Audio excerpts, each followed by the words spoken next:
क्या एग्जैक्टली पथरी होती क्या है? किडनी स्टोन बेसिकली ये साल्ट और मिनरल्स के कुछ टुकड़े होते हैं जो किडनी के यूरिनरी ट्रैक में फंस जाते हैं। किडनी स्टोन का मतलब सिर्फ किडनी स्टोन से नहीं होता, ये मैंने डायग्राम बनाया है, ये आप देख सकते हैं। इसमें ये हमारी 2 किडनीज हैं और किडनी से निकलने वाली यूरिन की ट्यूब है जो कि यूरिनरी ब्लैडर में ओपन होती है और यहाँ से हमारा यूरिन बाहर निकलता है। पथरी पहले बनती गुर्दे में ही है, किडनी में, और जब वो गुर्दे में बन जाती है तभी वो आगे जाके यूरेटर में फंसती है या ब्लैडर में आती है। तकलीफ़ें तभी होती हैं। किडनी के जो स्टोन्स होते हैं वो यूजुअली इतना प्रॉब्लमेटिक नहीं होते क्योंकि किडनी में काफ़ी स्पेस होता है। प्रॉब्लम तब होती है जब या तो स्टोन्स वहीं पे पड़े पड़े बड़े हो जाएं या वो इस ट्रैक्ट में आ जाएं। माने कि जब भी कभी वो रास्ता रोकेंगे यूरिन का तभी तकलीफ शुरू होगी। जब तक वो रास्ता नहीं रोक रहे वो आपको पता भी नहीं चलेंगे। ऐसे स्टोन्स को हम साइलेंट स्टोन्स बोलते हैं। तो यही बात मुझे मेरे अगले सवाल तक लाती है कि क्या सारे किडनी स्टोन्स एक तरह के होते हैं? नहीं, किडनी स्टोन्स बहुत सारे तरीके के होते हैं, लेकिन जो सबसे कॉमन किडनी स्टोन्स होते हैं जो कि इंडिया में सबसे कॉमन पाए जाते हैं वो हैं कैल्शियम ऑक्सलेट के स्टोन, जो कि मोस्ट कॉमन पानी कम पीने की वजह से बनते हैं। और भी बीमारियां होती हैं उसकी वजह से भी बनते हैं, लेकिन इसके अलावा और भी तरीके के स्टोन्स होते हैं, जैसे यूरिक एसिड स्टोन्स होते हैं जो उन लोगों में पाए जाते हैं जो बहुत ज़्यादा एनिमल प्रोटीन खाते हैं, स्पेशली नॉन वेज डाइट। तीसरे होते हैं स्टूबराइट स्टोन्स, जो कि बहुत जब रिकरेंट यूरिन इन्फेक्शंस होते हैं उन मरीजों में बनते हैं। और बाकी रेयर स्टोन्स में और भी तरीके के, जैसे सिस्टीन स्टोन्स होते हैं जिसमें कि बच्चे को बचपन से बीमारियां हैं उसकी वजह से स्टोन्स बन रहे हैं, पर वो रेयर वेराइटी में आते हैं। जो सबसे कॉमन है वो कैल्शियम ऑक्सलेट हैं, second is uric acid and then third is infection stone. ये सब 3 कॉमन प्रकार के स्टोन्स होते हैं। एक एक करके मैं इन तीनों पर आऊँगा थोड़ा और विस्तार से, लेकिन सबसे पहले मैं एक बात जानना चाहूँगा कि अक्सर ऐसा देखा जाता है कि हम किसी किसी बीमारी को ना उसकी एज ग्रुप के साथ एसोसिएट करते हैं या फिर उसके जेंडर के साथ एसोसिएट करते हैं। तो मैं ये जानना चाहूँगा कि ये बीमारी जो है ये सबसे ज़्यादा कहें कॉमन कौन से एज ग्रुप में होती है? ये सबसे ज़्यादा कॉमन बेसिकली अपनी मिड एज में, मतलब 20 से 50 के बीच में सबसे ज़्यादा कॉमन होती है। होता है दोनों तरफ है, लेकिन 20 से 50, स्पेसिफिकली 30 से 40, जब हम अपने काम के लिए बाहर जाते हैं हमारी वाटर रिक्वायरमेंट बढ़ती है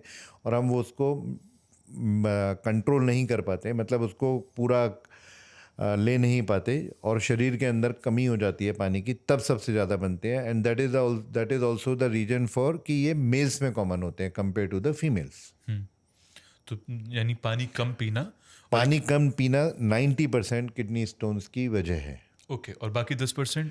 बाकी 10% में हमारी बॉडी के अंदर कुछ बीमारियां होती हैं जिनको मेटाबॉलिक डिसऑर्डर्स बोलते हैं, जहाँ पे कि कुछ चीज़ों का डाइजेशन पूरा प्रॉपरली नहीं हो रहा और वो बॉडी में रिटेन रह रही हैं जिसकी वजह से स्टोन्स बन रहे हैं।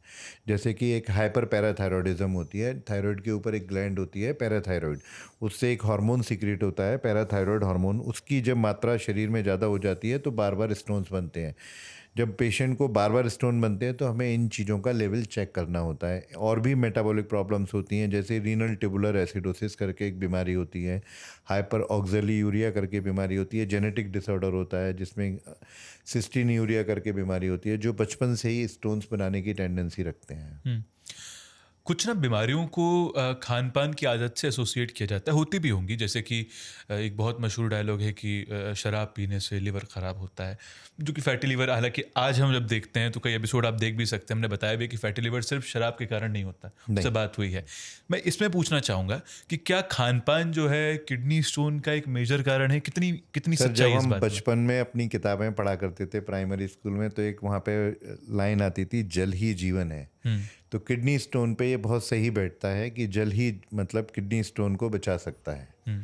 बाकी बहुत सारे फैक्टर्स हैं डाइट्स में, जैसे कि ऑक्सलेट रिच डाइट्स होती हैं, पालक, टमाटर, नट्स, चॉकलेट्स, वेजिटेबल्स होती हैं, कुछ ग्रीन वेजिटेबल्स, और एनिमल प्रोटीन्स हैं, शुगर्स हैं, लो सॉल्ट डाइट। पर इन सब का रोल बहुत लेटरल आता है। मेन रोल लिक्विड्स का है। अगर आदमी जिसको पता चल जाता है कि मुझे किडनी स्टोन है और अब वो अपना वाटर का इंटेक या लिक्विड्स का इंटेक इतना मेंटेन करता है कि उसको दिन में ट्रांसपेरेंट 2.5 से 3 लीटर यूरिन आ रहा है, तो उसकी रिकरेंस के रेट लेस देन 5% पे आ जाते हैं।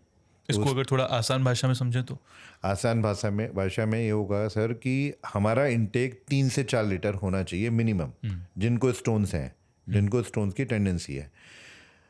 और जो लोग अपने एसी में बैठे हुए हैं, पूरे दिन काम कर रहे हैं, वहाँ 2.5 लीटर भी सफिशिएंट है। जो लोग खेतों में हल चला रहे हैं, वहाँ पे 5 लीटर भी कम है। तो ये डिपेंड करता है कि आपको कितना पसीना आ रहा है, आप कितनी एग्जर्ट कर रहे हैं। पर मोर और लेस 3 से 3.5 लीटर लिक्विड इनटेक रहना जरूरी है। तो क्या यही कारण है कि जो भी गर्म इलाकों में ज़्यादा लोग रहते हैं, उनको किडनी स्टोन ज़्यादा होता है? Yes, this is the main reason. जब आप हाइट पे जाते हैं या ड्राई स्टेट्स में जाते हैं, वहाँ पे आपको स्टोन्स की इंसिडेंसेस एंड प्रिवलेंसेस सबसे ज़्यादा मिलती हैं।